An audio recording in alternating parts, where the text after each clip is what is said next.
নমস্কার বন্ধুরা, মার্কিন রাজনীতি এবং বিশ্ব অর্থনীতির আঙিনা থেকে এই মুহূর্তের সবচেয়ে বড় খবর। মার্কিন প্রেসিডেন্ট ডোনাল্ড ট্রাম্পের আরোপ করা বিশাল আমদানি শুল্ক বা ট্যারিফের সিদ্ধান্তে জোরালো ধাক্কা দিয়েছে আমেরিকার সুপ্রিম কোর্ট। কিন্তু প্রশ্ন হল, এই ঐতিহাসিক রায়ের ফলে বিশ্ব অর্থনীতিতে কি পরিবর্তন আসবে? আর সবচেয়ে গুরুত্বপূর্ণ বিষয়, ভারতের কি হবে? ভারতের রপ্তানি বাণিজ্যে এর কি প্রভাব পড়বে? আজকের ভিডিওতে আমরা এই জটিল বিষয়টি খুব সহজে বুঝব। ভিডিওটি শেষ পর্যন্ত দেখতে থাকুন। ডোনাল্ড ট্রাম্প ক্ষমতায় আসার পর থেকেই আমেরিকা ফার্স্ট নীতির অধীনে বিশ্বের প্রায় সব দেশের ওপরই কড়া আমদানি শুল্ক চাপিয়েছিলেন।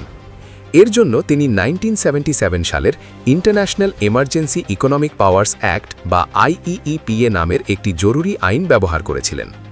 কিন্তু আমেরিকার সুপ্রিম কোর্ট 6-3 সংখ্যাগরিষ্ঠতায় একটি যুগান্তকারী রায় দিয়ে বলেছে যে এই জরুরি আইনের অধীনে প্রেসিডেন্টের এইভাবে যথেচ্ছভাবে ট্যারিফ চাপানোর কোনো আইনি অধিকার নেই।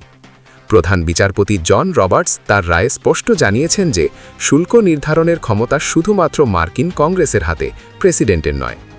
সুপ্রিম কোর্টের এই রায় ট্রাম্প প্রশাসনের জন্য একটি বিশাল ধাক্কা ঠিকই, কিন্তু ট্রাম্পও সহজে দমে যাওয়ার পাত্র নন। এই রায়কে ভয়ঙ্কর সিদ্ধান্ত বলে আখ্যা দিয়ে তিনি সঙ্গে সঙ্গে একটি নতুন এক্সিকিউটিভ অর্ডারে সই করেছেন।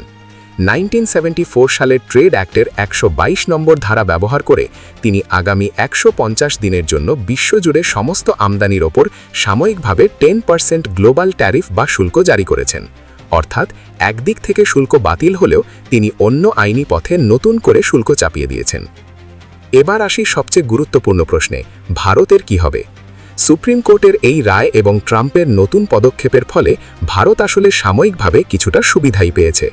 এর আগে ট্রাম্পের কড়া নীতির কারণে ভারতের ওপর প্রায় 25% বা 26% শুল্কের খাড়া ঝুলছিল, যা পরে একটি অন্তর্বর্তীকালীন চুক্তির মাধ্যমে 18%-এ নামিয়ে আনার কথা হচ্ছিল।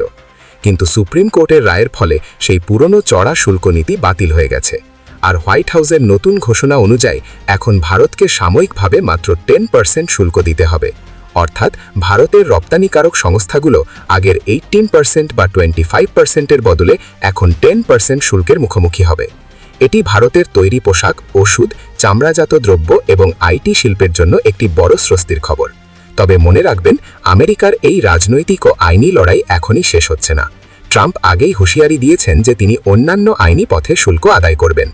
আগামী দিনগুলোতে বিশ্ব বাণিজ্যে আরও অনেক নাটকীয় মোড় আসতে পারে। আপনার কি মনে হয়, ট্রাম্পের এই বাণিজ্য নীতি টানাপোড়েনে ভারত কি দীর্ঘমেয়াদে লাভবান হবে নাকি ভবিষ্যতে ক্ষতির সম্মুখীন হবে? নিচে কমেন্ট করে আপনার মূল্যবান মতামত আমাদের জানান। ভিডিওটি ইনফরমেটিভ মনে হলে অবশ্যই লাইক করুন, বন্ধুদের সাথে শেয়ার করুন এবং এমন আরও গুরুত্বপূর্ণ আপডেট পেতে আমাদের চ্যানেলটি সাবস্ক্রাইব করে বেল আইকনটি প্রেস করতে ভুলবেন না। দেখা হচ্ছে পরের ভিডিওতে।